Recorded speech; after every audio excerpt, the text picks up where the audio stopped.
एतानि परासुव यद्भद्रं तन्नआसुव। ओम शांति शांति शांति। सायकालीन सत्र में हमारे प्रातस्मरणीय श्रद्धेय स्वामी जी, श्रद्धेय आचार्य श्री व हमारी श्रद्धेय दीदी माँ, इन सभी की सूक्ष्म उपस्थिति में इन सबके चरणों में हम सभी प्रणाम करते हैं। और आप सभी दिव्य आत्माओं को मेरा नमन। हमारी बहुत ही कर्मठ, गुरुनिष्ठ, कर्तव्यनिष्ठ हमारी जया जी और इनकी सारी कार्यकारिणी बहनें, सभी को मेरा प्रणाम, जिनके सतत प्रयास से ये शिविर आगे निरंतर बढ़ता जा रहा है। तो आज मेरा सौभाग्य है कि मुझे आपके मध्य आने का ये सुअवसर प्राप्त हुआ, और देरी के लिए मैं क्षमा चाहती हूँ क्योंकि उसमें जुड़ नहीं पा रही थी मैं। तो अभी आज पढ़ेंगे हम सब लोग चित्त की वृत्तियां, चित्त की भूमियां। एक्चुअली क्या है कि हम सबका जीवन बहुत मुख्य है, और हम लोग जैसा भी जी रहे होते हैं, हम सोचते हैं कि जो भी हम जी रहे हैं बहुत बढ़िया जी रहे हैं, और हमारा ही जीवन सर्वोच्च है, उच्चतम श्रेणी का है। लेकिन जब हम चित्त की भूमियां या चित्त की अवस्थाओं के बारे में जानते हैं तो पता चलता है कि अभी हमें और प्रयास करना है। हम अपना आकलन कर पाते हैं कि हम कहाँ पर खड़े हैं, मंजिल अभी कितनी दूर है। तो चित्त क्या है? योग साधक जो है, जब साधारण मनुष्य की अवस्था से योगी पुरुष की अवस्था तक पहुंचता है तो रास्ते में विभिन्न प्रकार की परिस्थितियों का सामना करना पड़ता है। तरह तरह के उतार चढ़ाव आते हैं जीवन में। चित्त विभिन्न स्तरों को प्राप्त होता है और इन स्तरों को प्राप्त करते हुए आगे बढ़ता है। चित्त क्या होता है? हमारा मन होता है। आपने शायद आगे भी पढ़ा होगा।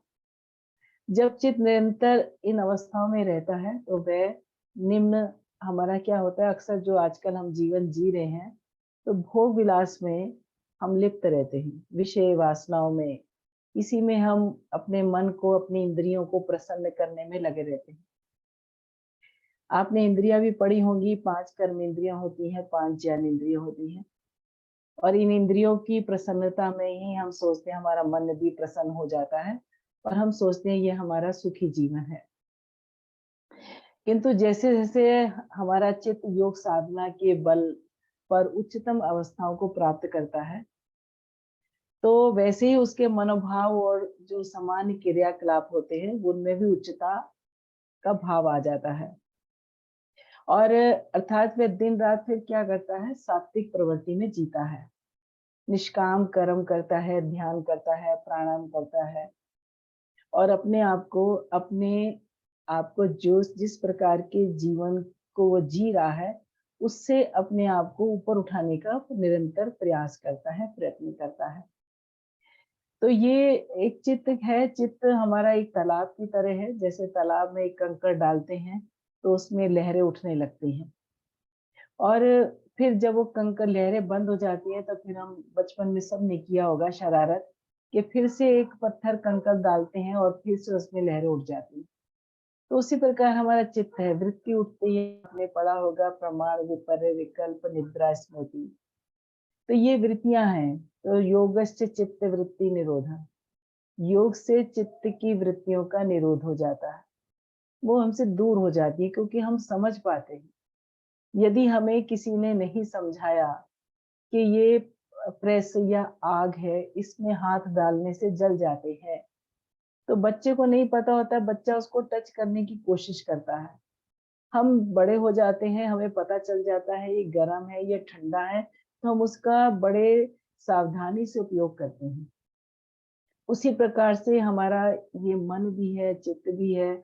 जैसे जैसे हमें पता चलता है कि ये हमारे मार्ग में बाधक तत्व हैं, इनके माध्यम से हम अपना उच्चतम जो है, हमें अपने आप को उच्च श्रेणी में लेके जाना, नहीं ले जा सकते। तो फिर हम निरंतर उनसे अपने आप को बचाना शुरू करते हैं।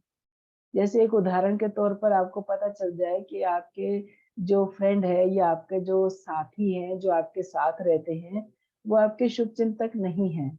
वो आपको गलत राह पर ले जाते हैं, आपको गलत एडवाइस देते हैं। तो जब आपको पता चल जाएगा तो आप उनसे बचना शुरू कर दोगे। तो फिर आपका जो है उन्नति होने लगेगी।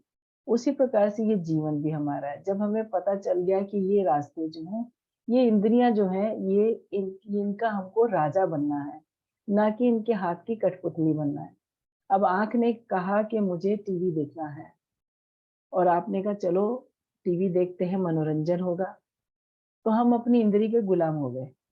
टीवी देखना अच्छी बात है, लेकिन उसके साथ में यदि आप उसको ये बताएँ कि मेरे लिए ये जो हम देखने जा रहे हैं, ये अच्छा नहीं है। हाँ, मुझे इसके अलावा दूसरा कार्यक्रम देखना है जिससे मेरा अपना कुछ उद्धार हो, मेरे मन के भीतर जो त्रुटियाँ हैं उनका मैं निवारण कर सकूँ। तो वो दृश्य देखना अच्छी बात है, उससे आपको पुष्टि मिल रही है। लेकिन अगर आप उल्टे-सीधे सीरियल देखते हैं अपनी आँखों के मनोरंजन के लिए, मन के मनोरंजन के लिए, तो फिर ये विषय है, ये भोग है। तो हमें भोग से ऊपर उठना है।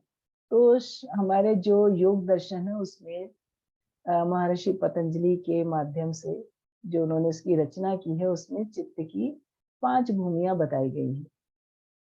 अब इन 5 भूमियाँ क्या होती हैं, ये जीवन के लिए अति उपयोगी हैं, इनको जानना भी अति उपयोगी है।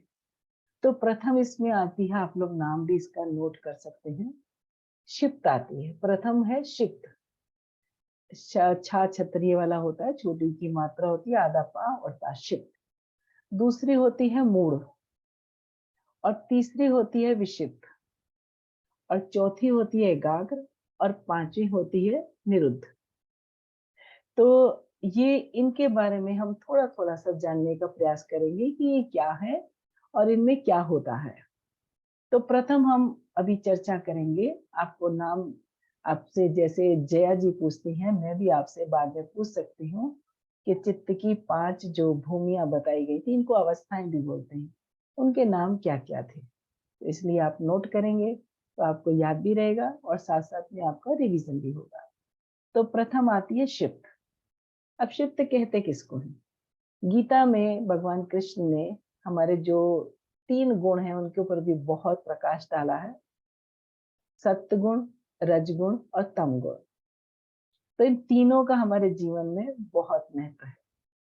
तो जब क्षिप्त की अवस्था में होते हैं, अब ये जब आप इसके बारे में पढ़ेंगे, तो आपके आस-पास जो लोग हैं या हमारा अपना जीवन क्या है, हमारे घर में जितने भी व्यक्ति हमारे साथ रहते हैं, उनका व्यक्तित्व कैसा है, उसका भी आप अवलोकन कर पाएँगे। तो क्षिप्त में क्या होता है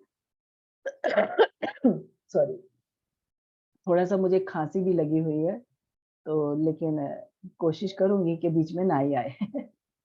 तो चित्त हमारा जैसे चित्त का कहते हैं ना ततश्येते प्रकाश वर्णम, ये हमारे योग दर्शन का ही एक सूत्र है कि चित्त के ऊपर मलिनता का आवरण आ जाता है, चित्त मलिन हो जाता है। तो फिर पहले से जो किए गए हमारे कर्म हैं, जो पूर्व में जो हमारा प्रारब्ध है, उसपे जो कर्म किए उनका जो संस्कार है, उसका आवरण जो है, वो उसके ऊपर पड़ा रहता है। तो इसके विपरीत चित्त का निर्मल होने क्या है, उसके ऊपर जितने भी इस प्रकार के आवरण हैं, वो सब हट जाते हैं। तो स्फटिक की तरह वो बिल्कुल पारदर्शी हो जाता है, आर-पार हम उसमें देख सकते हैं। तो प्रथम अवस्था आती है, चित्त की भूमि जो है क्षिप्त। अब क्षिप्त में क्या है, कौन-सा गुण प्रधान होता है, ये भी जानेंगे। तो हमारा जो रजगुण है, रजगुण इस क्षिप्त की अवस्था में ये प्रधानता में रहता है और इसमें बाकी तमो और सत्व गुण वो दबे रहते हैं। अब रजगुण होगा तो क्या होगा? हम चाहेंगे हमारा जीवन बड़ा ही राजसिक हो, अच्छा खाना, अच्छा रहना, अच्छा घूमना-फिरना, मतलब जितना भी हम अपनी इंद्रियों को प्रसन्न कर सकते हैं। ये सारे काम इसके अंतर्गत आ जाते हैं। और चित्त की इस अवस्था में मनुष्य की जो आपको बताया 5 कर्म इंद्रियाँ और 5 ज्ञानेंद्रिय। कर्म इंद्रियाँ भी आपको पता होंगी जिनके द्वारा कर्म किया जाता है। 2 हाथ, 2 पैर, 1 जीवा और हमारी मल-मूत्र त्यागने के अंग। पायु और उपस्थ के नाम से कई लोग नहीं जानते हैं। और फिर दूसरा जो आता है ज्ञानेंद्रियाँ। ज्ञानेंद्रियाँ क्या है? जिनसे हमको ज्ञान की प्राप्ति होती है। किसी चीज़ की नॉलेज हम ले पाते हैं। दो आंखें हैं, दो कान हैं, दो नासिका के छिद्र हैं, हमारी जीवा भी ये काम करती है और हमारी त्वचा। जीवा दोनों में आती है। जीवा का काम है कर्म करना भी। आप भोजन मुंह में डालते हैं, उलटती पुलटती है, आगे पीछे करती है। और जो ये ज्ञानेंद्रिय का काम करती है, उसके अंतर्गत अगर आपकी जीवा में स्वाद ग्रंथि नहीं होती तो आपको पता ही नहीं चलता कि कड़वा क्या है, मीठा क्या है, नमकीन क्या है, आपको क्या खाना और क्या नहीं खाना, फिर आप सब कुछ अंदर ले जाते। त्वचा में यदि स्पर्श का ये भाव उसमें नहीं होता तो आपको पता ही नहीं चलता, सेंसेस जो बोलते हैं, तो आपकी त्वचा जल भी जाए तो आपको नहीं पता चलता। तो ये आपको जैसे ही गर्म होता है, आपका मस्तिष्क उसको संदेश देता है कि हाथ जल जाएगा, हाथ हटा लीजिए, पैर जल जाएगा, कांटा चुभता है, तुरंत संदेश देता है कि आप पैर हटा लीजिए, कांटा चुभ जाएगा। तो ये आपकी जो है ज्ञानेंद्रिय, ज्ञान की प्राप्ति से होती है। तो निरंतर मनुष्य जो है इस अवस्था में विषय में अपने लिप्त रहता है। इस अवस्था में मन जो है इंद्रियों पर उसका नियंत्रण नहीं रहता, मन की चंचलता बनी रहती है, निरंतरता वो चंचलता के भी। तो कहते हैं ना, मन की चंचलता को शांत करना ही योग का परम उत्कर्ष है। मन आपका शांत हो गया, चंचलता आपकी स्थिर हो गई, तो फिर आप योगी बन जाएंगे। आप एक साधना करेंगे तो एक समाधि की प्राप्ति भी आप कर लेंगे। और चंचल होकर निरंतर विषयों के पीछे हम भागते रहते हैं, ये इंद्रियां भागती रहती हैं। इस अवस्था में मनुष्य के पास में कृत्य या अकृत्य क्या करना है, उसको इसका भान नहीं रहता। क्यों? क्योंकि उसको अपने मन को प्रसन्न करना है। मन इंद्रियों के अधीन हो रखा है। और फिर क्या करते हैं, वर्तमान में अधिकांश लोगों का चित्त इसी प्रकार का आपको मिलेगा, जो कहते हैं मेरा ही भला हो जाए, दूसरे का हो या ना हो, मुझे अपने आप को संतुष्ट करना है। आपके आसपास भी, आपके घर में भी ऐसे आपको लोग दिखते होंगे कि जो ये ऐसा ही कर्म करते होंगे कि मैंने खा लिया, दूसरे के लिए बचा या ना बचा कोई मतलब नहीं। मैंने अपना बिस्तर लगाया, मैं सो गई या मैं सो गया, दूसरे के लिए बिस्तर है या नहीं, या दूसरा थक गया है या वो कहाँ सोएगा, कुछ लेना देना नहीं है। मुझे संतुष्ट होना चाहिए, मेरी इंद्रियों को संतुष्ट होना चाहिए। तो ये विषिप्त की अवस्था में ये कार्य रहता है इंसान का। तो अब जिसके कारण इस समाज में भोग विलास के प्रति जो है ज्यादा आकर्षण देखने को मिलता है। आप देखेंगे लोग उसी की तरफ भाग रहे हैं, ज्यादातर लोग जो है ऐसे ही हैं जो इसी तरह निरंतर भागते जा रहे हैं। तो प्रत्येक मनुष्य के जो है राग देश काम क्रोध, ये जो है दुर्गुण है, मानव को शारीरिक और मानसिक दोनों से ग्रस्त करते हैं। इस प्रकार के यदि दोष रहेंगे तो वो मानसिक रूप से भी और शारीरिक रूप से उसमें वो ग्रस्त ही रहेगा। तो ऐसे में रहेगा तो फिर वो क्या करेगा, भला कर सकता है किसी का? कभी नहीं कर सकता। उसे सिर्फ क्या है, अपना ही भला करना है। इसी क्षिप्त भूमि के कारण ही जो चित्त पर कारण दुष्प्रवृत्तियों के कारण मनुष्य का फिर नैतिक पतन हो जाता है। वो अपने आप का नैतिक उत्थान नहीं कर पाता। क्यों? क्योंकि उसे हमेशा अपना ही सोचना है, अपनी इंद्रियों को प्रसन्न करना है। सामान्य रूप से योग मनुष्य के नैतिक विकास की बात करता है। आप योग कर रहे हैं, आप स्वयं देख रहे होंगे, आज बता रही थी जिया जी 15 के 17 दिन हो गए हैं, तो आपका दिन प्रतिदिन आपका योग करते करते अपने जीवन में भी परिवर्तन आ रहा होगा, आपकी सोच में भी परिवर्तन आ रहा होगा। फिर धीरे-धीरे यदि आपको निरंतर, कहते हैं सातु दीर्घकाल निरंतर सत्काल से ही तो दृढ़ ही। निरंतरता यदि आप बना के रखते हैं तो आपके जीवन उत्कर्ष की ओर ही अवश्य प्रस्थान करेगा। तो अब हम कहते हैं कि कब इस अवस्था के चित्त वाले मनुष्यों का क्या आध्यात्मिक विकास नहीं हो सकता? हो सकता है। उसमें भी एक पल आता है, किसी विद्वान का आपके जीवन में आ जाना, किसी साधु संत का आपके जीवन में आ जाना, उनके सानिध्य मिलते ही हम अपना जो है अपनी राह को मोड़ लेते हैं और उससे हमारा जीवन परिवर्तित हो जाता है। तो चित्त की अवस्था से निकलकर हम एकाग्र या निरुद्ध की अवस्था तक पहुंच जाते हैं। तो इस रजोगुण क्या होता है कि जब हम उनके सानिध्य में रहते हैं, संत के या विद्वान के, तो रजोगुण धीरे-धीरे शांत होने लगता है, वो दबने लगता है और सत्व गुण जो है वो अपना प्रभाव दिखाने लगता है। तो फिर हमारी प्रवृत्ति भी सात्विक हो जाती है और उच्चतर भूमि में वो स्थिर हो जाता है। आपने नाम सुना होगा डाकू रत्नाकर जी का। तो वो बाद में वाल्मीकि हुए। तो कैसे जीवन परिवर्तित होता है ये हमारे ऊपर निर्भर करता है कि हम किस प्रकार के लोगों का संग करते हैं। और नंबर 2 आता है मूड, मूड की अवस्था या मूड की भूमि। अब मूड का अर्थ ही नाम से आप जैसे विदित होता है, मूड से आप जानते हैं मूड कहते किसको है। अब इस चित्त की अवस्था में क्या होता है, तमोगुण। आपको 3 गुण बताए थे, रज, तम और सम। सत्व भी बोलते हैं, सम भी बोलते हैं। तो पहली प्रवृत्ति थी क्षिप्त, उसमें क्या था, रज की प्रधानता थी। अब दूसरी ये मूड की अवस्था है। अब मूड की अवस्था में क्या रहेगा, तमोगुण की इसमें प्रधानता रहती है। सत्व गुण और रज गुण जो है दोनों ही इसमें जो है दबे रहते हैं। इस अवस्था में चित्त वाले मनुष्यों के स्वभाव में काम, क्रोध, लोभ, मोह, अहंकार ये सब उनमें कूट कूट के भरा होता है। और तमोगुण प्रधान है तो ये क्या करते हैं, इससे आपको समझ सकते हैं, मांस खाना, मदिरा पीना, तंबाकू खाना, प्रमाद में जीवन जीना, पड़े रहना बिस्तर पर, प्रमादी है, प्रमाद ही मृत्यु है। ये अक्सर श्रद्धेय स्वामी जी कहा करते हैं इसको। और काम क्रोध मोह में ग्रस्त इस चित्त के मनुष्य का कर्तव्य और कर्तव्य क्या है और अकर्तव्य क्या है, इसका उनको भान बिल्कुल भी नहीं रहता, ज्ञान ही नहीं इनको रहता है। शास्त्र विरुद्ध कर्मों का वो आचरण करते हैं ऐसे लोग जो हैं, और अधर्म के मार्ग पर अग्रसर रहते हैं। क्योंकि जब उन्हें धर्म से कुछ लेन देन ही नहीं है, आलसी हैं, प्रमादी हैं, तो शास्त्र से और धर्म से क्या लेना, तो उसके विरुद्ध उनका आचरण हो जाता है। जिसके जीवन में करने के लिए ऐसा कोई भी कार्य नहीं होता कि जो समाज के लिए हितकर हो। तो ऐसा कोई भी कार्य करने जिससे समाज का कल्याण हो सके। क्यों? क्योंकि उन्होंने कभी इस बारे में सोचा ही नहीं होता। इनका जीवन क्या होता है, बिना पतवार के।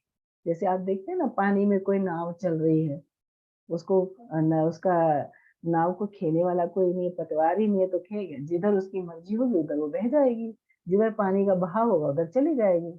उसी प्रकार से इस मूढ़ प्रवृत्ति वाले लोग जो हैं, बिना पतवार के उनका जीवन होता है, कभी भी कहीं भी इधर-उधर लक्ष्यहीन कहीं पर भी वो चल देते हैं। वो निरंतर निद्रा में रहते हैं, सोए रहेंगे, आलसी रहेंगे और या प्रमाद की वृत्तियों से घिरे रहते हैं और पशुओं के समान जीवन जीते हैं। जब हमारा कोई किसी के लिए हम उपयोगी ही नहीं हैं, तो फिर हम क्या हैं? इस धरती पर भार हैं। पशुओं के समान हमारा जीवन है। सिर्फ़ वो पेट भरने के लिए इस जीवन को जीते हैं और दिन भर सोते रहेंगे। मूढ़ फिर इन्हें क्या कहता है? ऐसी मूढ़ प्रवृत्ति वाले लोगों को राक्षसी प्रवृत्ति का कहा जाता है। और पिशाच प्रवृत्ति, राक्षसी प्रवृत्ति, इन दोनों का इनको नाम दिया गया है। मादक जितने भी मादक वस्तु हैं उनका ये अक्सर सेवन करते हैं। उसके अंदर सारी आ जाती हैं, जो भी चीज़ें हैं, सेवन कर अकर्मण्यता का जीवन यापन करते हैं। श्रद्धेय स्वामी जी कहते हैं कि प्रातः ईश्वर से यही प्रार्थना करो कि मेरे हाथों में सदैव कर्मठता रहे, मेरे हृदय में श्रद्धा और संवेदनाएं रहें और मेरे मस्तिष्क में हमेशा ज्ञान रहे, और वो भी विवेकी ज्ञान रहे। क्योंकि ज्ञान तो सबके पास होता है, यदि विवेक ही नहीं है, विवेकपूर्ण हमने कर्तव्य नहीं किया, तो उससे फिर हम दूसरों का नुकसान भी कर सकते हैं। विवेकपूर्ण कार्य को करना चाहिए। तो ऐसे जो मूढ़ प्रवृत्ति वाले होते हैं, धरती पर एक भार के समान है। चित्त की इस भूमि में चंचल कम किंतु स्थिरता होती है, क्योंकि जैसे जहाँ बैठ गए, कुछ मतलब नहीं है, आगे बढ़ना नहीं है, कुछ नया करना नहीं है। और ये कुछ प्राप्त करने की भी इच्छा नहीं रहती है, ऐसे एक निम्न स्तरीय जीवन के बोझ की भांति जीता है। अब प्रश्न ये उठता है, क्या इस प्रकार के अवस्था वाले भी क्या अपने जीवन को उच्चतम कर सकते हैं? इस निम्न श्रेणी से उच्चतम ले जा सकते हैं? तो हाँ, ले जा सकते हैं। इनके जीवन में भी यदि किसी साधु का, किसी संत का, किसी विवेकी पुरुष का, ज्ञानी पुरुष का यदि आगमन हो जाता है, उनका इनको सानिध्य मिल जाता है, तो इनका जीवन भी बदल सकता है, पलट सकता है। तो और ये उच्चतम श्रेणी को प्राप्त कर सकते हैं। ये हो गया नंबर 2 मूढ़ प्रवृत्ति। प्रथम अवस्था हमने पढ़ी थी, क्षिप्त पढ़ी थी। उसमें क्या था, रज का बहुत प्रधानता थी। नंबर 2 पढ़ी मूढ़, इसमें क्या है, तम की प्रधानता है। और नंबर तीसरा आता है विक्षिप्त की अवस्था। अब आप देखेंगे, अब मैं आपसे लास्ट में भी पूछूँगी कि आपके जीवन में आपकी कौन-सी अवस्था है? कौन-सी भूमि में आप जी रहे हैं? इसलिए साथ-साथ पढ़ते भी जाइएगा और साथ-साथ आकलन भी करते जाइएगा कि हमारा जीवन अभी कहाँ पर है? फर्स्ट स्टेज है, सेकंड है, थर्ड है, फोर्थ है, फिफ्थ है, कहाँ पर है? और अभी हमें कितना अभ्यास करना है? तीसरी आती है विषिप्त भूमि। अब विषिप्त में क्या है कि चित्त की इस भूमि शिफ्ट और मूड अवस्था से थोड़ी-सी बेटर होती है। थोड़ी-सी इसकी अवस्था अच्छी रहती है, बेहतर होती है। इस अवस्था में सत्व गुण का आधिक्य होता है।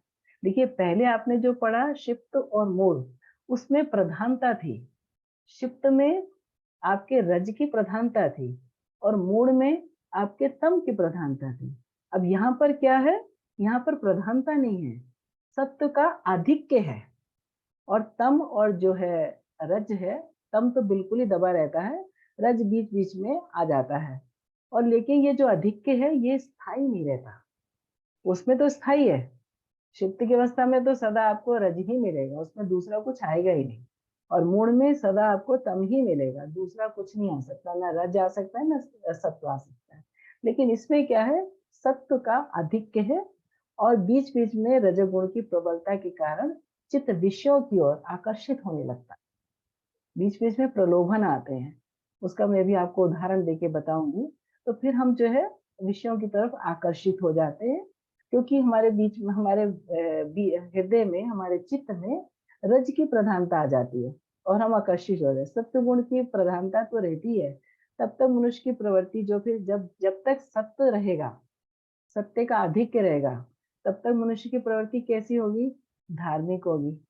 सद्विचार होंगे उसके अंदर और वो जो है वैराग्य का, ऐश्वर्य की, धर्म है, ज्ञान है, वैराग्य है, ऐश्वर्य ऐश्वर्य में उसका मन उसमें लगा रहेगा। किंतु जैसे ही चित्त पर रजोगुण का प्रभाव पड़ता है, वैसे ही मनुष्य की प्रवृत्ति विषयों की ओर मुड़ जाती है। अब चित्त की इस अवस्था में ये प्रधानता कई बार होती है। सत्य की प्रधानता कई बार व्यक्ति के साथ क्यों आती है? किसी अप्रिय घटना के कारण भी हो जाती है। आप देखते होंगे आपके आस-पास, आपके परिवार में कभी किसी के साथ कोई दुर्घटना हो गई या घर में आस-पास कहीं किसी की डेथ हो गई, तो उस समय जब सब लोग जाते हैं, वहाँ पर एकत्र होते हैं, तो मन कितना व्यथित होता है। कितना हम लोग बातचीत करते हैं कि क्या दुनिया नश्वर है, क्यों हम पीछे पड़े हैं, एक-दूसरे से झगड़ा करते हैं, धन के पीछे पड़े हैं, ऐसा क्यों हम करते हैं? तो मन क्या है वैराग्य की ओर मुड़ जाता है। क्यों? उस समय सत्य की आधिक्य आ गया हमारे भीतर। अब जैसे आजकल आप लोग कक्षा अटेंड कर रहे हैं, तो कक्षा अटेंड करते हुए अब आपको लगता होगा प्रतिदिन आप उठते हैं, योग करते हैं और अरे कितना अच्छा जीवन लग रहा है, अब तो रोज़ योग करना ही करना है। लेकिन जैसे ही आपका ये शिविर समाप्त होगा, तो समाप्ति से 2 दिन पहले मन में आएगा अरे 2 दिन रह गए और जैसे ही खत्म होगा, मैं तो लंबी चादर तान के मैं तो सुबह खूब सोऊँगी या मैं तो खूब सोऊँगा, बहुत दिन सुबह जल्दी उठ लिया। तो ये ये आपकी प्रवृत्ति परिवर्तन हो रहा है कि सत्य का जब आधिक्य आया, तो आप प्रतिदिन अभी सुबह उठ रहे होंगे, बिना कुछ सोचे हुए, उस समय आपके भीतर सत्य है, उसका आधिक्य है और आप उसमें कि मुझे तो योग ही करना है, दुनिया तो पागल है, क्यों नहीं योग करती? और आजकल आपको जो कोई दिखता होगा उसको बोलते होंगे, "चल भई योग कर लो ना, योग करोगे तो स्वस्थ रहोगे, देखो कितना अच्छा लगता है, मन भी प्रसन्न रहता है।" लेकिन बाद में आपसे पूछेंगे शिविर की समाप्ति के बाद अब बताइए, अब आपकी अवस्था कौन-सी है? तो ये क्या होता है इस विषिप्त की अवस्था में मन जो है आगे-पीछे होता रहता है। कोई ऐसा अप्रिय घटना हो गई, तो मन विरक्ति की ओर हो गया, विषय विषय वासना से वैराग्य ले लिया और फिर जैसे ही बीच में रज आया, जैसे आप प्रतिदिन मंदिर जाते हैं, एक सिंपल सा उदाहरण है। कोई लोग सुबह जल चढ़ाने जाते हैं, कुछ लोग सायंकालीन होता है कि मुझे मंदिर में जाना है, माथा टेकने जाना है या कुछ महिलाएँ हैं वो कीर्तन में जाती हैं। तो अभी आप जाते हैं हर मंगल के मंगल जाते हैं या शनिवार, बृहस्पति किसी भी दिन जाते हैं, तो आपका रूटीन बना हुआ है, हमेशा का, कई सालों से बना है। अब हो सकता है कल मंडे है, अब आपको कीर्तन जाना है और आपकी सहेली आ गई। या आपका कोई रिश्तेदार आ गया, उन्होंने कहा कहाँ चले? अरे मेरा तो कीर्तन का समय हो गया, मुझे मंदिर जाना है। और आपकी सहेली ने बोला अरे बड़ी भक्तन बनी बनी फिरती है, छोड़ ना, आज कीर्तन वीर्तन, बैठ चल, चल आज थोड़ा घूमने चलते हैं, विंडो शॉपिंग करने चलते हैं। आपने कहा नहीं नहीं, मेरा रूटीन चेंज हो जाएगा, मेरी सहेलियां इंतजार करेंगी, ऐसा है, मुझे ढोलक बजानी है। और एक कहा छोड़ ना, हो जाएगा सब काम। तो आपने कहा चलो कह तो ठीक ही रही है, मैं तो हमेशा से इतने सालों से मंदिर जा रही हूँ, एक दिन नहीं गई तो क्या हो जाएगा, आज मेरी सहेली आई है या मेरी बहन आई है तो चलो इसके साथ चलते हैं। तो क्या हुआ, अभी आप सात्विक वाले थे, अब आपके ऊपर रज आ गया, रज ने आपको विषय की तरफ आकर्षित कर दिया। हमने वही रखा बैग, अपनी अपनी भजन की डायरी रखी और अपनी बहन या सहेली के साथ चल दिए बाजार में घूमने, विंडो शॉपिंग करी, खाया पिया, पिक्चर देखी, घूमे फिरा और घर वापिस आ गए। तो ये क्या हुआ, विक्षिप्त की अवस्था। अभी तो हम सात्विक थे, मंदिर जा रहे थे, और अभी उसने कहा और हम उसके साथ चल दिए मार्केट। या कुछ लोग जैसे अभी आजकल तो शिविर बंद है, या आपका अभी भी हो रहा होगा, सायकालीन कक्षा है या प्रातःकालीन कक्षा है, घर में कोई मेहमान आ जाए, उसने कहा छोड़ ना, रोज तो सुबह सुबह शिविर अटेंड करते हो, एक दिन नहीं किया तो क्या होगा, चलो रात को गप्पे मारेंगे 12-1 बजे तक, फिर सुबह उठेंगे कैसे, सुबह नहीं उठे तो क्या फर्क पड़ गया। उसने तो यही कहा कि रोज वही योग करते हो, वही सूर्य नमस्कार, वही प्राणायाम, अरे क्या फर्क पड़ता है, तुम्हें तो आता ही है। तो हमारा मन भी बेईमान हो गया, चलो छोड़ो आज के दिन नहीं करेंगे। तो यह विक्षिप्त, अभी तो सात्विक थे, अभी रज का प्रभाव आ गया, उसने अपने आप को पूरी प्रधानता दिखाई और हमें विषयों की तरफ आकर्षण में ले गया। तो ये विक्षिप्त होता है, कभी सत्व की प्रधानता, कभी आधिक्य हो गया और कभी रज का आधिक्य हो गया। तो ये ऐसा करते करते हम अपने जीवन को जीते हैं। ऐसी स्थिति योगाभ्यास में, जैसे मैंने आपको बताया, अक्सर होती है। और फिर हम, अगर हम अपने मन को मोड़ लें तो हम उच्चतर भूमि की ओर चल देते हैं। फिर नेक्स्ट इसमें आती है एकाग्र की अवस्था। अब एकाग्र क्या है, अभी आपने देखिए छोटी छोटी चीजें, इसको समझिएगा। अभी हमने इसमें क्या बताया आपको कि आपने विषुप्त की अवस्था में सत्य का आधिक्य था, प्रधानता नहीं थी। अब एकाग्र की अवस्था में आपके जीवन में सत्य का प्रधानता हो जाएगी, पूर्ण रूप से सत्य आपके जीवन में आ गया। सत्व गुण जो होता है, सत्य भी बोलते हैं, सत्व सत्व भी बोलते हैं, स आदाता और वा भी बोलते हैं, सत्व गुण भी बोलते हैं। तो चित्त की इस भूमि में सत्व गुण प्रधान होता है, रजोगुण व तमोगुण जो है दोनों के दोनों वो नीचे दबे रहते हैं। और इस अवस्था में चित्त की सात्विक वृत्ति, जो जब सत्य की प्रधानता रहेगी तो हमारी वृत्ति भी सात्विक रहेगी, तो किसी एक विषय की ओर लगी रहती है, वो भटकती नहीं। जैसे हम में से भी कुछ हैं जो सिर्फ अब योग योग योग योग के अलावा कुछ नहीं, जैसे जया जी भी हैं आपके बीच में बैठी हुई हैं, इसी में पूर्ण समर्पण कर रखा है अपने जीवन को। हमारी बहुत सारी ऐसी बहनें हैं जो, जिनको हम पिछले 2 दशक से जानते हैं, पूर्ण जीवन का समर्पण कर रखा है। प्राथमिकता किसको दे रखी है, अपने योग को। योग एक उनका एक विषय बन चुका है, इसी पर उनकी दृष्टि टिकी हुई है, तो एक ही विषय की ओर लगी रहती है। सात्विक वृत्ति का प्रभाव निरंतर बना रहता है।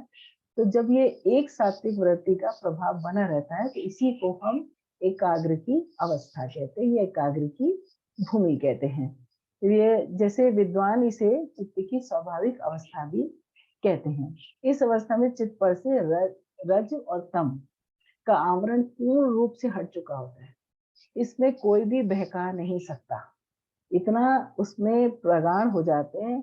जैसे आपने देखा ना, अंगद का पैर था, कोई हिला नहीं पाया, वैसे मन की ऐसी स्थिति हो जाती है, लाख कोई प्रलोभन दे, लाख कोई आपको उस विषय से भटकाने की कोशिश करे, लेकिन भटकते नहीं हैं। क्यों? क्योंकि सत्य का इस समय प्रधानता है और वो इधर से उधर नहीं होता, तम और रज का उसमें स्थान ही नहीं रहता है। तो चित्त क्या हो जाता है, स्वच्छ हो जाता है, निर्मल हो जाता है और स्फटिक की तरह वो दिखने लगता है। चित्त में इतना ही क्या कहते हैं, पारदर्शिता आ जाती है। चित्त की एकाग्र भूमि में चित्त एक ही सात्विक विषय पर एकाग्र रहता है, तो भटकता नहीं है, विषय भी बदलता नहीं है कि चलो जी आज तो हम योग में जा रहे हैं, फिर कुछ दिन के बाद छोड़ दिया, चलो जी अब कुछ और सत्संग में जाएंगे।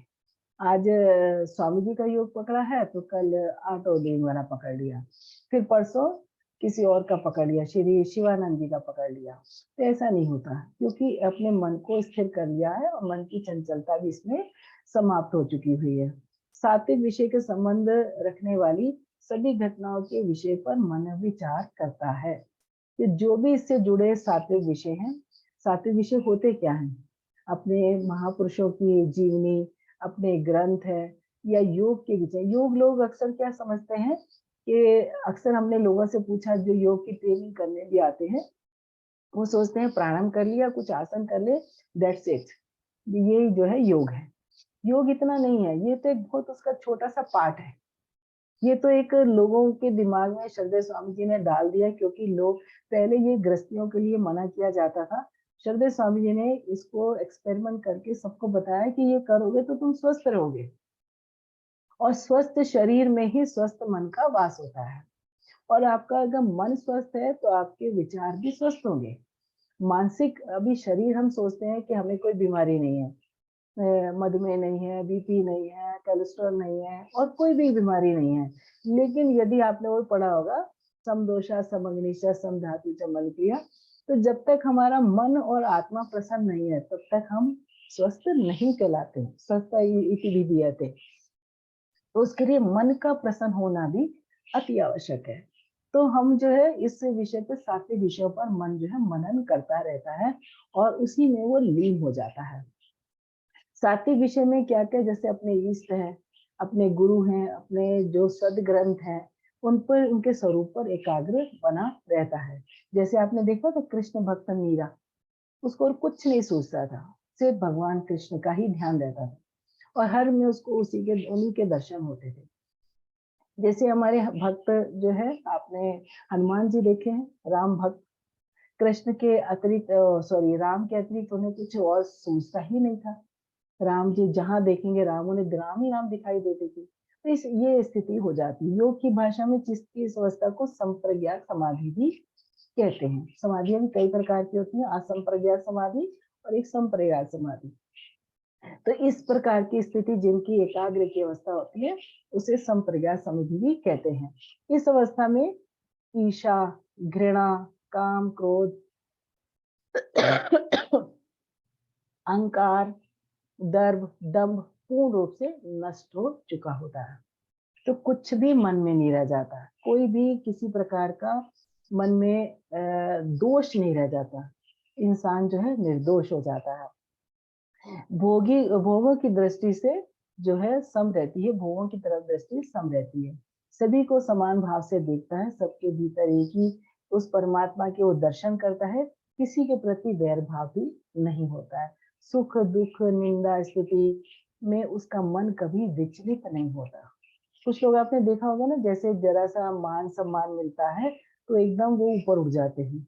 या फिर जरा-सा निंदा हो गई, या किसी प्रकार से उन्हें वो सम्मान नहीं मिला या थोड़ा दुःख आ गया, तो एकदम नीचे चले जाते हैं। तो इससे एकाग्र की अवस्था वाले जो है, ठीक है, खुशी मिली है तो भी वो वैसे ही सम रहते हैं, दुःख मिला है तब भी वो बहुत दुखी नहीं होते हैं, क्योंकि वो जान चुके होते हैं कि ये संसार जो है, इसमें जो जितने प्रकार के जो सुख हैं, ये सब एक दुःख देने वाले हैं।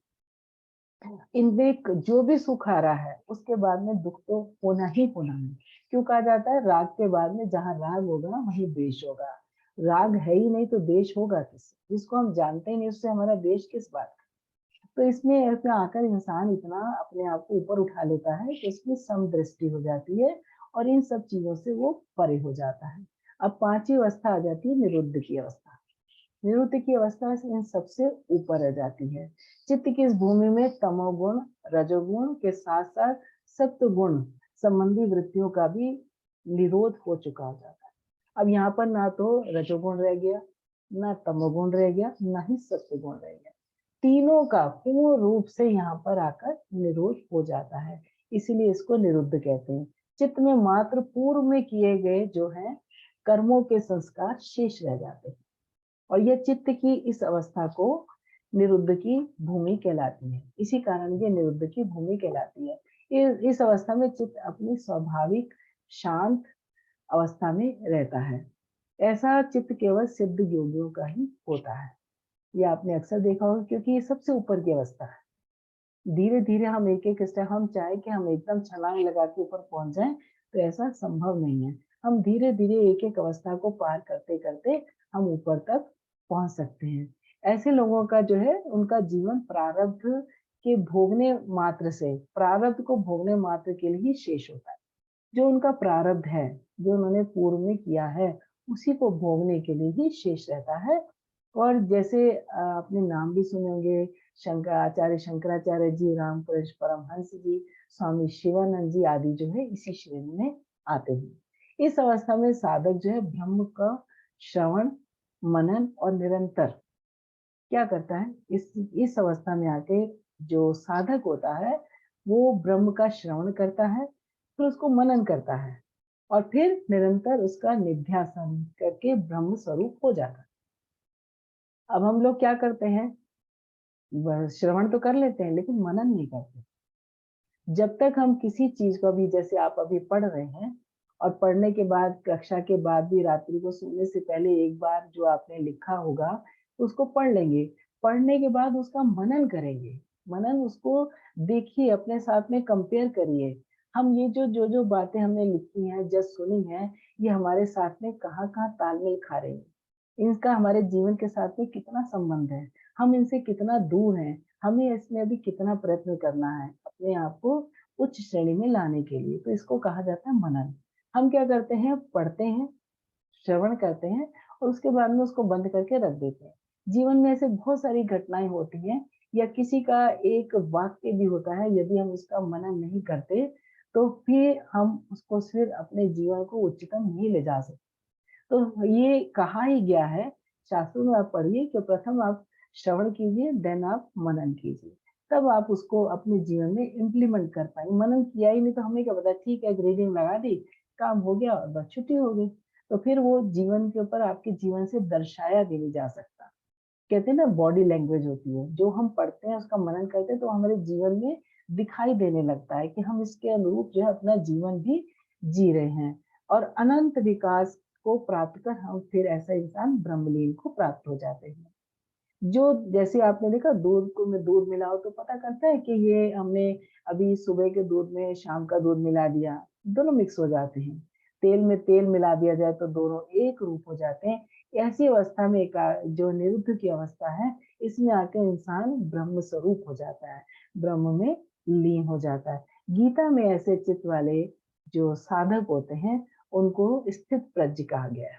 भगवान श्री कृष्ण ने स्थिर प्रज्ञ की उनको संज्ञा दी है, ऐसी अवस्था वाले लोगों को।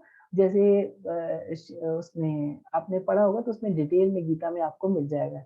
जब स्थिर प्रज्ञ होता क्या है कि जब मनुष्य अपने में ही अपने द्वारा संतुष्ट होकर, स्थिर प्रज्ञ किसको कहते हैं, जब मनुष्य अपने में ही अपने द्वारा संतुष्ट होकर मन में उठी हुई बैठी हुई समस्त कामनाओं को क्या करता है, त्याग देता है। अपने में ही अपने द्वारा संतुष्ट होकर मन में बैठी हुई समस्त कामनाओं का त्याग कर देता है, तो उसे स्थित प्रज्ञ कहते हैं। इस अवस्था को योग मार्ग का लक्ष्य नहीं अपितु मानव मात्र की मुक्ति मार्ग का लक्ष्य कहा गया है। तो ये आपका है निरुद्ध अवस्था, ये पांचवी अवस्था है। तो इस प्रकार से आपने एक एक करके संक्षेप में 5 अवस्थाओं के बारे में थोड़ा सी जानकारी प्राप्त की कि हमारे जीवन में चित्त की 5 भूमियां होती हैं। 5 भूमियां भी कह सकते हैं और 5 अवस्थाएं भी कह सकते हैं। इनका हमारे ऊपर कितना प्रभाव पड़ता है, अब हमने ये जो जाना है तो इसके माध्यम से हम अपना अपना आकलन भी कर सकते हैं कि हमारा जीवन की कौन सी चित्त की अवस्था है या भूमि है। तो आप में से अगर हमारी जया जी माइक खोल देंगी तो अगर कोई बता पाए कि आपकी अवस्था कौन सी है, गीतांजलि आपकी अवस्था कौन सी है?